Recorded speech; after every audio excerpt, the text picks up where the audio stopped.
मैं थक हार कर काम से घर वापस जा रहा था।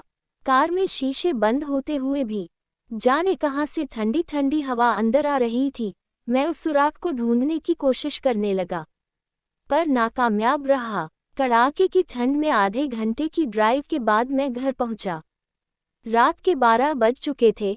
मैं घर के बाहर कार से आवाज देने लगा। बहुत देर हॉर्न भी बजाया, शायद सब सो चुके थे। 10 मिनट बाद खुद ही उतर कर गेट खोला। सर्द रात के सन्नाटे में मेरे जूतों की आवाज साफ सुनी जा सकती थी। कार अंदर कर जब दोबारा गेट बंद करने लगा तभी मैंने देखा एक 8-10 साल का बच्चा अपने कुत्ते के साथ मेरे घर के सामने फुटपाथ पर सो रहा है। वह एक अधफटी चादर ओढ़े हुए था।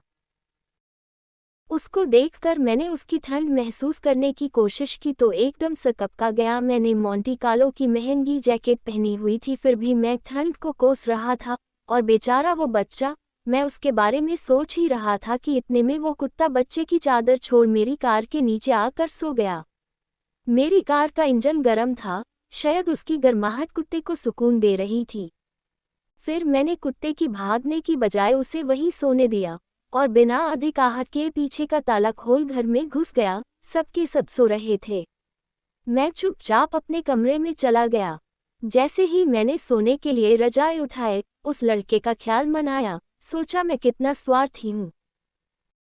मेरे पास विकल्प के तौर पर कंबल, चादर, रजाई सब थे, पर उस बच्चे के पास एक अधफटी चादर भर थी। फिर भी वो बच्चा उस अधफटी चादर को भी कुत्ते के साथ बांट कर सो रहा था और मुझे घर में फालतू पड़े कंबल और चादर भी किसी को देना गवारा नहीं था।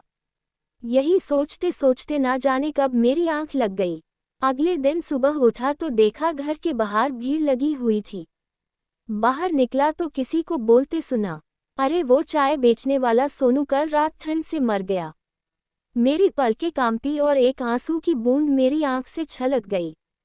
उस बच्चे की मौत से किसी को कोई फर्क नहीं पड़ा, बस वो कुत्ता अपने नन्हे दोस्त के बगल में गुमसुम बैठा था, मानो उसे उठाने की कोशिश कर रहा हो। दोस्तों, ये कहानी सिर्फ एक कहानी नहीं, ये आज के इंसान की सच्चाई है। मानव से अगर मानवता चली जाए तो वो मानव नहीं रहता, दानव बन जाता है। और शायद हम में से ज़्यादातर लोग दानव बन चुके हैं। हम अपने लिए पैदा होते हैं, अपने लिए जीते हैं और अपने लिए ही मर जाते हैं। ये भी कोई जीना हुआ। चलिए एक बार फिर से मानव बनने का प्रयास करते हैं।